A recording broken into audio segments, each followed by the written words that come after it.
Here's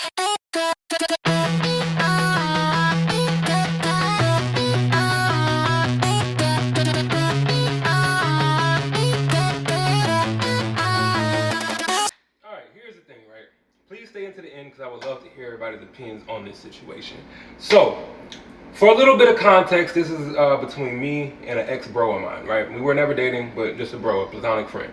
So, for a little bit of context, we met before I moved to LA. So we've known each other a good 4.5 to 5 years by the time this particular incident happened, right? Okay, follow me. So when we met, I was just getting out of jail. I had been homeless since I was like 14, was just getting out of my kidnapping situation, was not really in a good spot in life. He was working for a hotel brand, still does to this day, has never lost a job. All right, you get it? You with me so far? Bet. So I moved to California, we keep in touch. I'm in and out of the city, and we touch every time, we link up. He came visiting me in LA once, and one time we were on the phone, and he was explaining to me how, he wished he had an extra bit of money for food and all this other stuff. And I had figured out a way to get people approved for food stamps in California, even though he did not stay there. I knew a way to get people approved to help people get food stamps, right? Now, mind you, at this particular time, even though I'm living in LA, I'm still not really in a good position in life. Like, I'm still homeless, I'm still sleeping outside, and yet and still, for some strange reason, something in me told me to still help somebody that I cared about, right? Keep listening. So I applied for the food stamps for him in California, which he gets approved for. Now, what I did not tell him was, when I applied for the food stamps, I also applied for general relief, which is $200 a month. Mind you, he's getting it's $221 a month, and he's getting like $290 something worth of food stamps, right? Now, hear me out. Again, I'm homeless. I don't have anything. I currently didn't have a job. I had a whole lot of things going on in LA. I'm eventually get to those stories like later on down the line, but that's neither here nor there. I'm going through shit, and I'm already trying to help you, right? And for me personally, I have been through too many situations in life with people that I cared about, people that I loved about, and when it was time for them to show that love back, or when it was time for them to give back to me, I always got shot in the ass. So for me, it was like, I'm not going to give you the knife to stab me in the back with if I feel like 95% chance you're going to stab me with it. On top of that, he was already bad at money management. I feel like, even though he had a house, like I said, had a steady job, he didn't have a car and certain necessities. I'm not saying I had it either, but it's like you would have these things and I don't know, anybody that's from New Orleans understands what I'm talking about. Some people from New Orleans, the highlight of their week and the highlight of their life is to go out on bourbon, is to go outside on the weekends, a social shakedown, get some tequila, get fucked up, and party. And for me, it's like, I've never been that type of person, first of all, but it's like there's been times I've talked to this dude and he done lost money, he done lost his phone, all because you drunk, you high off of X pills. Once again, I'm not judging you, dude. Be you, but at the same time, it's like, I'm really in a state of need right now. So this $221, I need that. Like, for me, and on top of that, I did your application, I did your interview, I did everything for you, and I'm not supposed to get anything back in return. You're supposed to reap all of the benefits? What the fuck? So, I didn't tell him about the money. I gave him a virtual card so he could still order his groceries instead. Now, mind you, the first 2 months, everything is fine. Mind you, he's even using the food stamps to illegally go to, which this whole operation is illegal. I understand that. But he's also using his food stamps to then go to the corner store, and he's bragging to me about it. Once again, I'm not judging you. I'm just giving you context for the story. He takes his food stamps, go to the corner store. The people let him swipe it for cigars, more tequila, cash, all these other things that so it's like, you're not even using the food stamps for the purpose that you needed them for, which further proves my point that you wasn't gonna do nothing good with the money any motherfucking way, right? So he ends up finding out about the money and was like, bro, like you're like, I found I got money in that car, why you didn't tell me, you know what I mean? I feel like you slide me and all this other shit, you know what I mean? I need that. And I stopped responding. We have since had a small talk about it, but we're not cool anymore, and I'm fine with that. People exit in and out of my life, and I'm really not a shiesty person, bro. I'm really, really nice. In this situation, I can see both ends, right?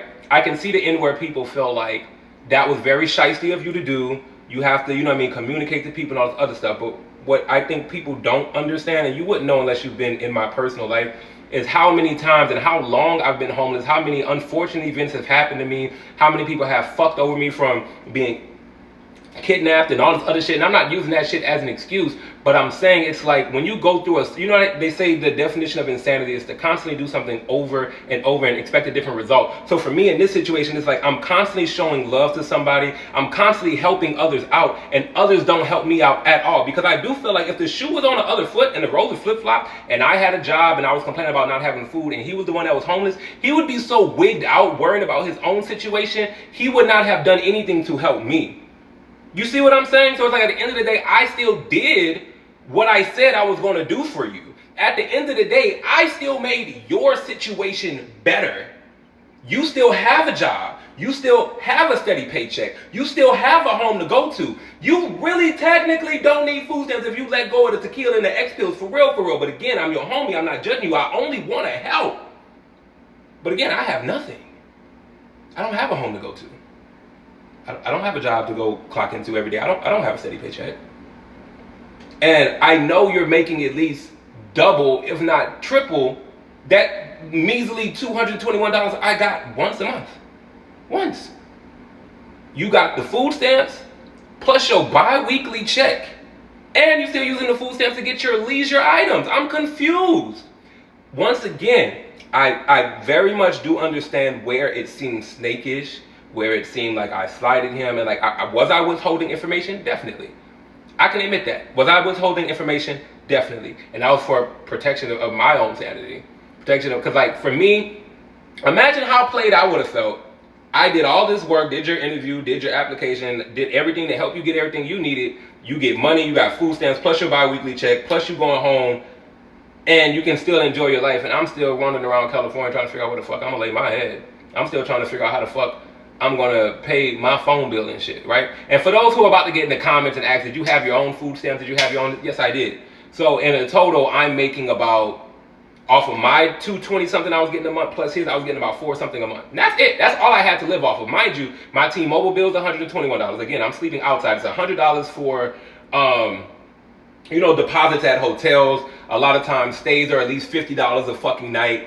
You know what I mean? So it's still like, I still have a gym bill. That's where I go shower at. That's like $60 to $80 a month. You know what I mean? And anybody who lives in regular society, has an apartment and all these other things, I'm sure y'all know how expensive shit is. So to say that I'm still only getting about $448 a month based off of what I was getting off of my card, what he was getting off of his, in comparison to a person that's getting a bi-weekly check plus food stamps, like I said, he's already making between, I would say, I've never asked him his hourly pay, so I don't know. I'm guesstimating, but definitely you're making roughly about $1,100 or more a month. Working at, and then you done moved up the ranks in your, like, you in the management side now. So for me, it's like, you're still winning in this situation. I really didn't take anything from you, because at the end of the day, what we were doing is illegal regardless.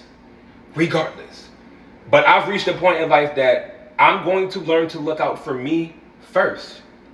Was my thought to think of you first? Yes. Did I look out for you like I said I was going to do? Yes, I did. Did you still reap the benefits of everything that I said I was going to do for you? Yes. So I technically really didn't lie to you. Did I tell you the full truth? I can admit, no, I did not. Do I feel apologetic and like I did something wrong for protecting myself and making sure I stay alive? Nah, not the fuck at all. Not really. But I would love to hear y'all opinions on this story and how this went down and what you would have probably done in this situation, or, you know, just your commentary. I would love to hear it. Feel free to hate me. I don't care. I'm going to survive. I'm going to be okay. And only the hungry survive. Wait, no. The fittest survive. Y'all know what I'm trying to say. I'm out of here.